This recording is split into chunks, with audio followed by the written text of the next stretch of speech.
কল্যাণী আশু, হুমায়ুন আহমেদ। ট্রেটিয়াকভ আর্ট গ্যালারিতে ছবি দেখতে গিয়েছিলাম। পুরনো দিনের মহান সব শিল্পীদের আঁকা ছবি দেখতে দেখতে এগুচ্ছি। হঠাৎ থমকে দাঁড়াতে হলো। সঙ্গের রাশিয়ান গাইড বলল, কি হয়েছে? আমি হাত উঁচিয়ে একটি পেইন্টিং দেখালাম। Princess তারাকোনোভার painting. অপূর্ব ছবি। জোরি, ছবিটি দেখে তোমার কথা মনে পড়ল। গাইড বলল, সেন্ট পিটার্সবার্গ জেলে প্রিন্সেসের শেষ দিনগুলি কেটেছে। ওই দেখ, সেলের অন্ধকূপে কি করে বন্যার পানি ঢুকছে। দেখ, প্রিন্সেসের চোখে মুখে কি গভীর বিষাদ, প্রগাঢ় বেদনা। আমি কথা বললাম না, অভিভূত হয়ে তাকিয়ে রইলাম। গাইড বলল, এসো পাশের কামরায় যাই। আমি নড়লাম না, মৃদু গলায় বললাম, মিস্টার জোখভ, আজ আর কিছু দেখব না, চল কোথাও বসে চা খাওয়া যাক। দুজনে নিঃশব্দে বেরিয়ে এলাম। ভীষণ শীত বাইরে, রাস্তাঘাট ফাঁকা ফাঁকা। কনকনে হাওয়া মোটা ওভারকোট ভেদ করে শরীরে বিচ্ছে। আমার সঙ্গী হঠাৎ জানতে চাইল, তোমার কি শরীর খারাপ করছে? না। আর্ট গ্যালারি কেমন দেখলে? চমৎকার, অপূর্ব। আমি চায়ে চিনি মেশাতে মেশাতে বললাম, তোমাদের প্রিন্সেস তারাকোনোভাকে দেখি আমার এক পরিচিত মহিলার কথা খুব মনে পড়ছে। গাইড কৌতূহলী হয়ে বলল, কে সে? নাম জানতে পারি? জোরি তার নাম। জোখভ বিস্মিত হয়ে তাকালো আমার দিকে। আমি মনে মনে বললাম, প্রিন্সেস জোরি, প্রিন্সেস জোরি। জোরি, রাজকুমারীর ছবি দেখে আজ বড় অভিভূত হয়েছি। হঠাৎ করে তোমাকে খুব কাছে পেতে ইচ্ছা করছে। বয়সের সঙ্গে সঙ্গে মন স্যাঁতস্যাঁতে হয়ে গেছে। ক্রমাগতই নস্টালজিক হয়ে পড়ছি। ঘুম কমে গেছে। অনেক রাত পর্যন্ত জেগে থাকি। ঘন ঘন কফি খাই। চুরুটের গন্ধে ঘরের বাতাস ভারী হয়ে উঠি। শেষ রাতের দিকে ঘুমোতে গিয়ে বিচিত্র সব স্বপ্ন দেখে জেগে উঠি। পরশু রাত্রে কি স্বপ্ন দেখলাম জানো? দেখলাম আমাদের নীলগঞ্জে যেন খুব বড় একটা মেলা বসেছে। বাবার হাত ধরে মেলা দেখতে গিয়েছি। ইস, কতদিন পর বাবাকে স্বপ্নে দেখলাম। বাবা বললেন, খোকা, নাগরদোলায় চড়বি? আমি যতই না করি তিনি ততই জোর করেন। তারপর দেখলাম ভয়ে আমি থরথর করে কাঁপছি, আর শি শি শব্দে নাগরদোলা উড়ে চলছে। চন্দ্র, সূর্য, গ্রহ তারকা ছাড়িয়ে দূরে দূরে আরো দূরে। ঘুম ভেঙে দেখি চোখের জলে বালিশ ভিজে গেছে। 40 বছর বয়সে কেউ কি এমন করে কাঁদে? আমি বুড়ো হয়ে যাচ্ছি জুড়ি। আজকাল খুব নীলগঞ্জে চলে যেতে ইচ্ছে করে আগের মতো সন্ধেবেলা পুকুর ঘাটে বসে জোনাকি পোকার আলো জ্বালা দেখি। মস্কোতে আজ আমার শেষ রাত। আগামীকাল ভোর 4টায় রওনা হব রুমানিয়ায়। খুব কষ্ট করে 1 মাসের ভিসা জোগাড় করেছি। এই 1 মাস খুব ঘুরে বেড়াবো, তারপর ফিরে যাব মন্ট্রিলে, নিজ আস্তানায়। বেশ একটা গতির জীবন বেছে নিয়েছি, তাই না? অথচ ছোটবেলায় আমি হোস্টেলে যাবার সময় হলে কি মন খারাপ করতাম। হাসু চাচা আমাকে ট্রেনে তুলে দিতে এসে লাল গামছায় ঘন ঘন চোখ মুছত। ধরা গলায় বলতো, বড় মিয়া, চিঠি দিয়েন গো। আমার মনে হতো, দূর ছাই, কি হবে পড়াশুনো করে? বাবা, হাসু চাচা, এদের ছেড়ে কিছুতেই থাকতে পারব না। প্রবল ঘরমুখ টান ছিল বলেই আজ হয়তো যাযাবর ব্যক্তি বেছে নিতে হয়েছে। তাই হয়। তোমার জন্যে প্রবল তৃষ্ণা পুষেছিলাম বলেই কি তোমাকে পাইনি? টেন্টেলাসের গল্প জানো তো? তার চারদিকে পানির থই থই সমুদ্র, অথচ তাকেই কিনা আজীবন তৃষ্ণার্ত থাকতে হল। জোরি, তোমার কি মনে আছে, বিয়ের পরদিন তোমাকে নিয়ে যখন নীলগঞ্জে আসি, তুমি ট্রেনের জানালায় মুখ রেখে খুব কেঁদেছিলে? তখন কার্তিকের শুরু। ধানি রঙের রোদে ঝলমল করছে চারদিক। হালকা হিমেল বাতাস। মনে আছে সেসব কথা? আমি বলেছিলাম, মাথাটা ভেতরে টেনে নাও জোরি, কয়লার গুঁড়ো এসে চোখে পড়বে। তুমি বললে, পড়ুক। কামরায় আমরা 2টি মাত্র প্রাণী। বরযাত্রীরা আমাদের একা থাকবার সুযোগ দিয়ে অন্য কামরায় উঠেছে। ট্রেন ছুটে চলেছে ঝিকঝিক করে। বাতাসে তোমার লালচে চুল উড়ছে। কি একটা সেন্ট মেখেছ, চারপাশে তার চাপা সৌরভ। আমি গাঢ় স্বরে বলেছিলাম, ছি জোরি, এত কাঁদছ কেন? কথা বলো। আমার কথায় তুমি কি মনে করেছিলে কে জানে? লজ্জা পেয়ে 2 হাতে মুখ ঢেকে ফেললে। সেই দিন কি গভীর আনন্দ আমাকে অভিভূত করেছিল। মনে হয়েছিল রহস্যমণ্ডিত এই রমণীটিকে পেয়েছি। গৌরীপুরে গাড়ি অনেকক্ষণ হল্ট করল। একজন অন্ধ ভিখারি একতারা বাজিয়ে আমাদের কামরার সামনে খুব গান গাইতে লাগল। ও মনা, এই কথাটি না জানলে প্রাণে বাঁচতাম না। তুমি অবাক হয়ে বললে, কি সুন্দর গান। তারপর 2টি টাকা বের করে দিলে। ট্রেন ছাড়তেই জানালা দিয়ে অনেকখানি মাথা বের করে বললে, দেখুন দেখুন, কতগুলি বক একসঙ্গে উড়ে যাচ্ছে। বক নয়, শীতের শুরুতে ঝাঁক বেঁধে বালিহাঁস উড়ে আসছিল। আগে দেখনি কখনো, তাই খুব অবাক হয়েছিলাম। আমি বলেছিলাম, বক নয় জোরি, ওগুলি বালি হাঁস। আর শোনো, আপনি আপনি করছো কেন? আমাকে তুমি করে বলবে। ওই হাঁসগুলি কোথায় যাচ্ছে? বিলের দিকে। আপনাদের নীলগঞ্জে বিল আছে? আবার আপনি? তুমি হেসে বললে, নীলগঞ্জে বিল আছে? আমি বললাম, বলো, তোমাদের নীলগঞ্জে বিল আছে? তুমি মুখ ফিরিয়ে হাসতে শুরু করলে। আমার মনে হল সুখ কোনো অলিক বস্তু নয়, এর জন্যে জীবনব্যাপী কোনো সাধনারও প্রয়োজন নেই। প্রভাতের সূর্যকিরণ বা রাতের জ্যোৎস্নার মতোই এও আপনাতেই আসে। কিন্তু প্রিন্সেস তারা কনোভার ছবি দেখতে গিয়ে উল্টো কথা মনে হল সুখঠুক বলে কিছু নেই, নিরবিচ্ছিন্ন দুঃখ নিয়ে আমাদের কারবার। চোখের সামনে যেন দেখতে পেলাম হতাশার আজকুরাই পিটার্সবার্গের নির্জন ছেলে মৃত্যুর প্রতীক্ষা করছেন। হু হু করে বন্যার জল ঢুকছে ঘরে। রাজকুমারীর ঠোঁটের কোণায় কান্নার মতো এক অদ্ভুত হাসি ফুটে রয়েছে। ছবির দিকে তাকিয়ে থাকতে থাকতে একসময় মনে হল রাজকুমারীকে খুব পরিচিত মনে হচ্ছে। জরির মুখের আদল আসছে নাকি? পরমুহূর্তেই ভুল ভাঙল। জরির মুখ গোলগোলা, একটু আদুরে ভাব আছে, আর রাজকুমারীর মুখটি লম্বাটে ও বিষণ্ণ। মনে আছে জরি, একবার তোমার একটি পোর্ট্রেট করেছিলাম? কিছুতেই মন ভরে না। ব্রাশ ঘষি, আবার চাকু দিয়ে ছেঁচে রং তুলে ফেলি। 2 মাসের মতো সময় লাগল ছবি শেষ হতে। পোর্ট্রেট দেখে তুমি অভতগম্ভ, অবাক হয়ে বললে, ও আল্লাহ, চোখে সবুজ রং দিয়েছ কেন? আমার চোখ বুঝি সবুজ? আমি বললাম, একটু দূর থেকে দেখো। তুমি অনেকটা দূরে সরে গেলে এবং চেঁচিয়ে বললে, কি সুন্দর, কি সুন্দর। ছবি আঁকিয়ে হিসেবে জীবনে বহু পুরস্কার পেয়েছি, কিন্তু সেদিনকার সেই মুগ্ধ কণ্ঠ এখনও কানে বাজে। সেই পোর্ট্রেটটি অনেকদিন আমার কাছে ছিল, তারপর বিক্রি করে দিলাম। ছবি দিয়ে কি হয় বলো? তার ওপর সেবার খুব টাকার প্রয়োজন হল। মিলানে গিয়েছি বন্ধুর নিমন্ত্রণে, গিয়ে দেখি বন্ধুর কোনো হদিস নেই। কদিন আগেই নাকি বিছানাপত্র নিয়ে কোথায় চলে গিয়েছে। কি করি? কি করি? সঙ্গে সম্বলের মধ্যে আছে 30টি আমেরিকান ডলার আর মন্ট্রিলে ফিরে যাওয়ার একটি ট্যুরিস্টিক টিকিট। এর মধ্যে আবার আমার পুরনো অসুখ, বুকে ব্যথা শুরু হল। সস্তা দরের এক হোটেলে উঠলাম। তবুও 2 দিন যেতেই টাকা পয়সা সব শেষ। ছবি বিক্রি ছাড়া অন্য কোনো পথ নেই। এক সন্ধ্যায় বড় রাস্তার মোড়ে ছবি টাঙিয়ে দাঁড়িয়ে দাঁড়িয়ে সিগারেট টানতে লাগলাম। কারোর যদি পছন্দ হয় কিনবে। ছবির মধ্যে আছে 2টি ওয়াটার কালার আর তেল রঙা আঁকা তোমার পোর্ট্রেট। ছবিগুলির মধ্যে নীলগঞ্জের জ্যোৎস্না নামের একটি অপূর্ব ওয়াটার কালার ছিল। আমাদের বাড়ির পেছনে 4-5টা নারকেল গাছ ছিল। দেখনি তুমি? ওই যে পুকুর পাড়ে জড়াজড়ি করে দাঁড়িয়েছিল। এক জ্যোৎস্না রাত্রিতে পুকুরের কালো জলে তাদের ছায়া পড়েছিল, তারই ছবি। চোখ ফেরানো যায় না এমন, অথচ বিক্রি হল শুধু তোমার পোর্ট্রেটটি। এক বৃদ্ধা ভদ্রমহিলা কিনলেন। তিনি হৃষ্টচিত্তে বললেন, কেন এই পোর্ট্রেটটা কিনলাম জানো? না ম্যাডাম, আমি যখন কিশোরী ছিলাম তখন এই ছবিটিতে যে মেয়েটিকে তুমি এঁকেছ তার মতো সুন্দর ছিলাম, তাই কিনলাম। আমি হেসে বললাম, আপনি এখনও সুন্দর। ভদ্রমহিলা বললেন, এসো না আমার ঘরে, কফি করে খাওয়াবো। এমন কফি সারা মিলান শহরে খুঁজেও পাবে না। ভদ্রমহিলা আশাতীত দাম দিলেন ছবির। শুধু কফি নয়, রাতের খাবার খাওয়ালেন। তার অল্প বয়সী নানান ছবি দেখালেন। সবশেষে পিয়ানো বাজিয়ে খুব করুণ একটি গান গাইলেন, যার ভাব হচ্ছে, হে প্রিয়তম, বসন্তের দিন শেষ হয়ে গেছে। ভালোবাসাবাসি দিয়ে সেদিনকে দূরে রাখা গেল না। নিজের হাতে তোমার ছবি টানালাম। কোথাকার ইটালির মিলান শহরের এক বৃদ্ধা ভদ্র মহিলা, তার ঘরে তোমার হাসি মুখের ছবি ঝুলতে লাগল। কেমন অবাক লাগে ভাবতে। 100 বছর পর এই ছবিটি অবিকৃতই থাকবে। বৃদ্ধার নাতি নাতনিরা ভাববে, এইটি কার পোর্ট্রেট, এখানে কিভাবে এসেছে? ফেরার পথে বৃদ্ধার হাতে চুমু খেলাম। মনে মনে বললাম, আমার জরি যেন তোমার কাছে সুখে থাকে। আমরা সবসময় সুখে থাকার কথা বলি। যতবার নীলগঞ্জ থেকে ঢাকার হোস্টেলে যেতাম, বাবা বলতেন, সুখে থাকো। তুমি যখন লাল বেনারসিতে মুখ ঢেকে ট্রেনে উঠলে, তোমার মা কাঁদতে কাঁদতে বললেন, সুখে থাকো। জরি, তোমার কাছে আমি সুখে ছিলাম না? কিসে একটি মানুষ সুখী হয়? নীলগঞ্জে আমাদের প্রকাণ্ড বাড়ি দেখে কি তোমার মন ভরে উঠেনি? তুমি কি অবাক হয়ে চেঁচিয়ে উঠোনি, ওমা, এ যে রাজপ্রাসাদ! জ্যোৎস্না রাত্রিতে হাত ধরাধরি করে যখন আমরা পুকুর পাড়ে বেড়াতে যেতাম, তখন কি গভীর আবেগ তোমাকে এতটুকু আচ্ছন্ন করেনি? তোমাকে আমি কি দেইনি জরি? নিরবিচ্ছিন্ন ভালোবাসার দেওয়ালে তোমাকে ঘিরে রেখেছিলাম, রাখিনি? তবুও এক রাত্রিতে তুমি বিছানা ছেড়ে চুপি চুপি ছাদে উঠে গেলে।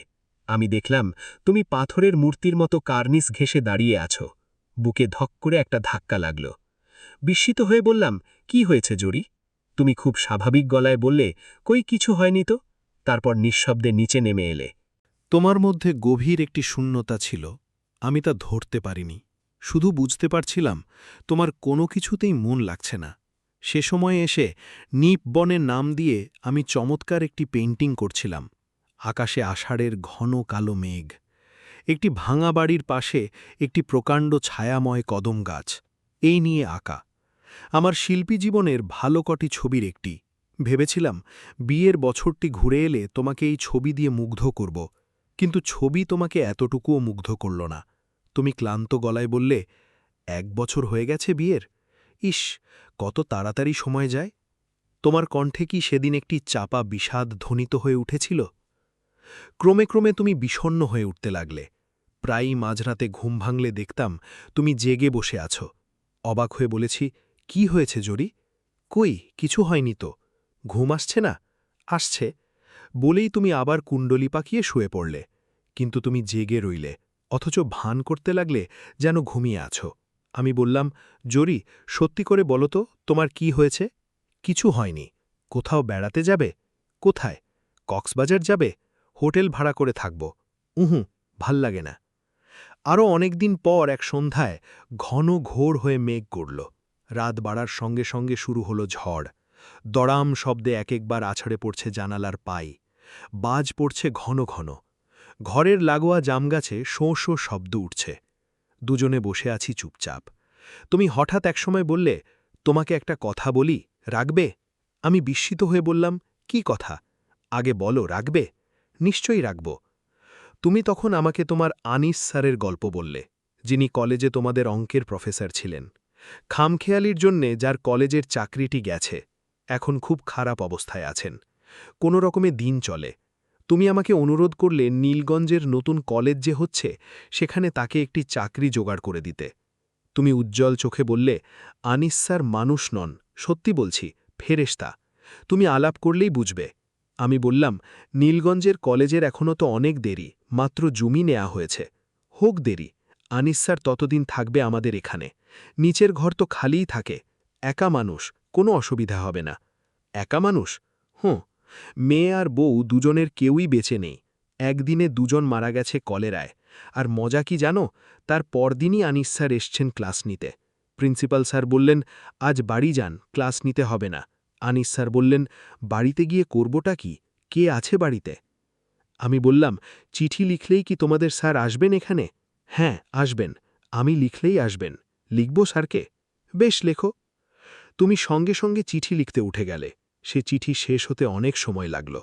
বসে বসে দেখলাম অনেক কাটাকুটি করলে, অনেক কাগজ ছিঁড়ে ফেললে, এবং একসময় চিঠি শেষ করে হাসি মুখে উঠে এলে। তোমাকে সেরাতে ভীষণ উৎফুল্ল লাগছিল। আহ, লিখতে লিখতে কেমন যেন লাগছে। এখন প্রায় মধ্যরাত্রি, তবু ইচ্ছে হচ্ছে রাস্তায় একটু হেঁটে বেড়াই। নিশিরাতে নির্জন রাস্তায় হেঁটে বেড়াতে আমার বেশ লাগল। তুমি কি দস্তয়েভস্কির রূপালী রাত্রি পড়েছ? রূপালী রাত্রিতে আমার মতো একজন নিশি পাওয়া লোকের গল্প আছে। জরি, তোমাদের স্যার কবে যেন উঠলেন আমাদের বাড়িতে? দিন তারিখ এখন আর মনে পড়ছে না। শুধু মনে পড়ছে মাঝবয়সী একজন ছোটখাটো মানুষ ভোরবেলা এসে খুব হইচই শুরু করেছিলেন। চেঁচিয়ে রাগী ভঙ্গিতে ডাকছিলেন, সুলতানা, সুলতানা। তুমি ধর্মড় করে জেগে উঠলে। ও আলু, কি কাণ্ড, স্যার এসে পড়েছেন, এই বলে খালি পায়েই ছুটতে ছুটতে নিচে নেমে গেলে। আমি জানালা দিয়ে মুখ বাড়িয়ে দেখলাম তুমি পা ছুঁয়ে সালাম করছ, আর তোমার স্যার বিরক্তিতে ভুরু কুচকে বিড়বিড় করে কি যেন বলছেন। খানিক পরে দেখলাম তিনি খুব হাসছেন, সেই সঙ্গে লাজুক ভঙ্গিতে তুমিও হাসছ। তুমি খুশি হয়েছিলে তো? নিশ্চয়ই হয়েছিলে। আমি স্টুডিওতে বসে তোমার গভীর আনন্দ অনুভব করতে পারছিলাম। একটি তীব্র ব্যথা আমাকে আচ্ছন্ন করে ফেলেছিল। সেদিন আমার আত্মহত্যার কথা মনে হয়েছিল। অথচ তোমার স্যার ঋষিতুল্য ব্যক্তি ছিলেন। এমন সহজ, এমন নির্লোভ লোক আমি খুব কম দেখেছি। কোনো কিছুর জন্যেই কোনো মোহ নেই, এমন নির্লিপ্ততা কল্পনাও করা যায় না। জরি, তুমি ঠিক লোকের প্রেমেই পড়েছিলে। এমন মানুষকে ভালোবেসে দুঃখ পাওয়াতেও আনন্দ। তোমার স্যার ফেরেশতা ছিলেন জরি। আমি তো ফেরেশতা নই। আমার হৃদয়ে ভালোবাসার সঙ্গে সঙ্গে গ্লানি ও ঘৃণা আছে। আমি সত্যি একজন সাধারণ মানুষ। সময় কাটতে লাগল। আমি শামুকের মতো নিজেকে গুটিয়ে নিলাম। অনেকগুলি ছবি আঁকলাম সে সময়। তোমার পোর্ট্রেটটিও সে সময়ের করা। পোর্ট্রেটে সিটিং দেবার জন্যে ঘণ্টাখানেক বসতে হতো তোমাকে। তুমি হাসি মুখে এসে বসতে, কিন্তু অল্পক্ষণ পরই ছটফট করে উঠতে। এই রে, স্যারকে চা দেওয়া হয়নি, একটু দেখে আসি, 1 মিনিট প্লিজ। আমি তুলি হাতে তোমার ফেরার প্রতীক্ষা করতাম। 1 কাপ চা তৈরি করতে প্রচুর সময় লাগত তোমার। মাঝে মাঝে আসতেন তোমার স্যার, অর্ধ সমাপ্ত ছবিগুলি দেখতেন খুঁটিয়ে খুঁটিয়ে এবং বলতেন, ছবি আমি ভালো বুঝি না, কিন্তু আপনি যে সত্যিই ভালো আঁকেন তা বুঝতে কষ্ট হয় না। তার প্রশংসা আমার সহ্য হতো না। আমি হাত গুটিয়ে বসে থাকতাম। তিনি বলতেন, আপনি আঁকুন, আমি দেখি কি করে ছবি আঁকা হয়। আমি কারো সামনে ছবি আঁকতে পারি না। তবুও তোমার স্যার বসে থাকতেন। তীব্র ঘৃণায় আমি কতবার তাকে বলেছি, এখানে বসে আছেন কেন, বাইরে যান। কোথায় যাব? নদীর ধারে যান, জরিকে সঙ্গে নিয়ে যান, কাজের সময় বিরক্ত করছেন কেন আপনি এখানে? অপমানে তোমার মুখ কালো হয়ে উঠত। থমথমে স্বরে বলতে, চলুন স্যার, আমরা যাই। ক্রমে ক্রমেই তুমি সরে পড়তে শুরু করলে। পরিবর্তনটা খুব ধীরে হচ্ছিল। সেজন্যেই ঠিক বলতে পারবো না কখন থেকে তুমি আমাকে ঘৃণা করতে শুরু করলে। ব্যক্তিগত হতাশা ও বঞ্চনা, এই দুই মিলিয়ে মানসিক দিক থেকে অনেক আগেই অসুস্থ হয়ে পড়েছিলাম। সে অসুখ ছড়িয়ে পড়ল শরীরে। এক নাগাড়ে জ্বর চলল দীর্ঘদিন। ঘুম হয় না। বুকের মধ্যে এক ধরনের ব্যথা অনুভব করি, তীব্র যন্ত্রণা। অসুখ বিসুখে মানুষ খুব অসহায় হয়ে পড়ে। সে সময় একটি সুখকর স্পর্শের জন্যে মন কাঁদে। কিন্তু তুমি আগের মতোই দূরে দূরে রইলে। যেন ভয়ানক একটি ছোঁয়াচে রোগে আমি শয্যাশায়ী। ছোঁয়াচ বাঁচিয়ে না চললে সমূহ বিপদ। তোমার স্যার আসতেন প্রায়। আমি তার চোখে গভীর মমতা টের পেতাম। তিনি আমার কপালে হাত রেখে নরম গলায় বলতেন, একটি গল্প পড়ে শোনাই আপনাকে, আপনার ভালো লাগবে। আমি রেগে গিয়ে বলতাম, একা থাকতেই আমার ভালো লাগবে, আপনি নিচে যান, কেন বিরক্ত করছেন? এত অস্থির হচ্ছেন কেন? আমি একটু বসি এখানে, কথা বলি আপনার সঙ্গে। না না, অসহ্য, আপনি জরির সঙ্গে কথা বলুন। আমার অসুখ সারে না কিছুতেই। বাবার বন্ধু শশধর ডাক্তার রোজ দুবেলা আসেন আর গম্ভীর হয়ে মাথা নাড়েন। বারবার জিজ্ঞেস করেন, হাঁপানির টান উঠে নাকি বাবা? হাঁপানি তোমাদের বংশের অসুখ। তোমার দাদার ছিল, তোমার বাবারও ছিল। শ্বাস নিতে কোনো কষ্ট টের পাও? একটু যেন পাই। ডাক্তার চাচা একটি মালিশের শিশি দিলেন। শ্বাসের কষ্ট হলে অল্প অল্প মালিশ করবে, সাবধান, মুখে যেন না যায়, তীব্র বিষ। ছোট্ট একটি শিশিতে ঘন কৃষ্ণবর্ণ তরল বিষ। আমি মন্ত্রমুগ্ধের মতো সেই শিশিটার দিকে তাকিয়ে রইলাম। ডাক্তার চাচা চলে যেতেই তোমাকে ডেকে বললাম, জরি, এই শিশিটিতে কি আছে জানো? জানি না, কি আছে? তীব্র বিষ, সাবধানে তুলে রাখো। তোমাকে কেন বললাম এ কথা কে জানে, কিন্তু বলবার পর দারুণ আত্মপ্রসাদ হল। দেখলাম তুমি সরু চোখে অনেকক্ষণ তাকিয়ে রইলে আমার দিকে। কি ভাবছিলে? অসুখ সারল না, ক্রমেই বাড়তে থাকল। চোখের নিচে গাঢ় হয়ে কালি পড়ল। জন্ডিসের রুগীর মতো গায়ের চামড়া হলুদ হয়ে গেল। দিনরাত শুয়ে থাকি। কত কি মনে হয়, কত সুখ স্মৃতি, কত দুঃখ জাগানিয়া বাধা। স্লথ সময় কাটে। এক এক রাতে ঘন ঘোর হয়ে বৃষ্টি নামে। ঝমঝম শব্দে গাছের পাতায় অপূর্ব সঙ্গীত ধ্বনিত হয়। শুয়ে শুয়ে শুনি তুমি নিচের ঘরে বৃষ্টির সুরের সঙ্গে সুর মিলিয়ে গান করছ। আহ, কি সব দিন কেটেছে। একটি প্রশস্ত ঘর, তার এক প্রান্তে প্রাচীনকালের প্রজ্ঞাও একটি পালঙ্ক। সেখানে শয্যা পেতে রাত দিন খোলা জানালার দিকে তাকিয়ে থাকা। কি বিশ্রী জীবন! ডাক্তার চাচা কতবার আমার মুখের উপর ঝুঁকে পড়ে বলেছেন, কেন তোমার অসুখ সারে না, বলো কেন? আমি কি করে বলবো? যাও হাওয়া বদল করে আসো, বৌমাকে নিয়ে ঘুরে আসো কক্সবাজার থেকে। আচ্ছা যাব। আচ্ছা নয়, কালই যাও, সন্ধ্যায় ময়মনসিংহ এক্সপ্রেসে। এত তাড়া কিসের? তাড়া আছে, আমি বলছি বৌমাকে সব ব্যবস্থা করতে। ডাক্তার চাচা সেদিন অতিরিক্ত ব্যস্ত হয়ে ডাকলেন, ও বৌমা, ও বৌমা। তুমি তো প্রায় সময় থাকতে না, সেদিনও ছিলে না। ডাক্তার চাচা অনেকক্ষণ অবাক হয়ে তাকিয়েছিলেন সেদিন। শুধু কি তিনি, এ বাড়ির সবকটি লোক কৌতূহলী হয়ে দেখত আমাকে। আবুর মা গরম পানির বোতল আমার বিছানায় রাখতে রাখতে নেহায়েত যেন কথার কথা এমন ভঙ্গিতে বলত, বিবি সাহেব নদীর পাড়ে বাড়াইতে গেছেন। আমি বলতাম না কিছুই। অসহ্য বোধ হলে বিষের শিশিটির দিকে তাকাতাম, যেন সেখানে প্রচুর সান্ত্বনা আছে। জরি, আমাদের এই বংশে অনেক অভিশাপ আছে। আমার দাদা তার অবাধ্য প্রজাদের হাতে খুন হয়েছিলেন। আমার মায়ের মৃত্যুও রহস্যময়। লোকে বলে তাকে নাকি বিষ খাইয়ে মারা হয়েছিল। আমার সারাক্ষণ মনে হতো পূর্বপুরুষের পাপের প্রায়শ্চিত্ত আমাকে করতে হবে। জরি, আমার জরি, আহ, কতদিন তোমাকে দেখি না। তোমার গোলগাল আদুরে মুখ কি এখনও আগের মতো আছে? না, তা কি আর থাকে? জীবন্ত বহতা নদী। মাঝে মাঝে তোমার জন্যে খুব কষ্ট হয়। ইচ্ছে হয় আবার নতুন করে জীবন শুরু করতে। ট্রেনে করে তুমি প্রথমবারের মতো নীলগঞ্জে আসছ সেখান থেকে।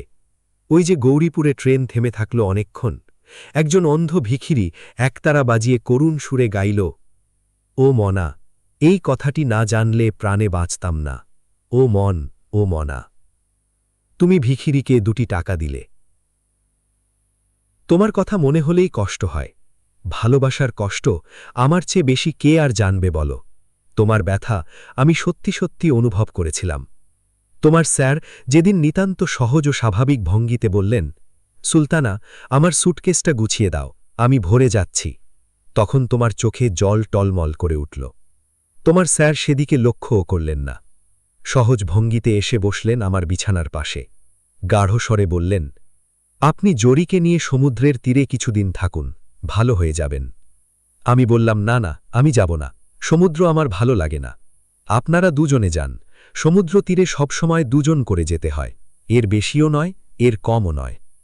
তোমার স্যার তৃপ্তির হাসি হাসতে লাগলেন। তুমি মাথা নিচু করে দাঁড়িয়ে রইলে, একটি কথাও বললে না। আমি দেখলাম খুব শান্ত ভঙ্গিতে তুমি তোমার স্যারের সুটকেস গুছিয়ে দিলে। রাস্তায় খিদে পেলে খাবার জন্যে একগাদা কি সব তৈরি করে দিলে। তিনি বিদায় নিলেন খুব সহজভাবেই। ঘর থেকে বেরিয়ে একবারও পিছনে ফিরে তাকালেন না। তুমি মূর্তির মতো গেটের সামনে দাঁড়িয়ে রইলে। জরি, তুমি ভুল লোকটিকে বেছে নিয়েছিলে। এই সব লোকের কোনো পিছু টান থাকে না। নিজ স্ত্রী কন্যার মৃত্যুর পরদিন যে ক্লাস নিতে আসে, তাকে কি আর ভালোবাসার শিকলে বাঁধা যায়? তোমার স্যার চলে যাওয়ার দিন আমি তোমাকে তীব্র অপমান করলাম। বিশ্বাস করো, ইচ্ছে করে করিনি। তোমার স্যার যখন বললেন, আপনার কাছে একটি জিনিস চাইবার আছে, আমি চমকে উঠে বললাম, কি জিনিস? আপনার আঁকা একটি ছবি আমি নিতে চাই। হাত জোড় করে প্রার্থনা করছি। নিশ্চয়ই, আপনার পছন্দমতো ছবি আপনি উঠিয়ে নিন, যে কোনো ছবি, যেটা আপনার ভালো লাগে। তিনি ব্যস্ত হয়ে আমার স্টুডিওর দিকে চলে গেলেন। আমি তোমার চোখে চোখ রেখে বললাম, স্যার কোন ছবিটি নেবেন জানো তুমি? না, স্যার নেবেন তোমার পোর্ট্রেট। তিনি কিন্তু নিলেন অন্য ছবি, জল রঙে আঁকা এসো নিপদনে। তাকিয়ে দেখি অপমানে তোমার মুখ নীল হয়ে গেছে। তীব্র ঘৃণা নিয়ে তুমি আমার দিকে তাকালে। সেই সব পুরনো কথা তোমার কি মনে পড়ে? বয়স হলে সবাই তো নস্টালজিক হয়, তুমি হওনি?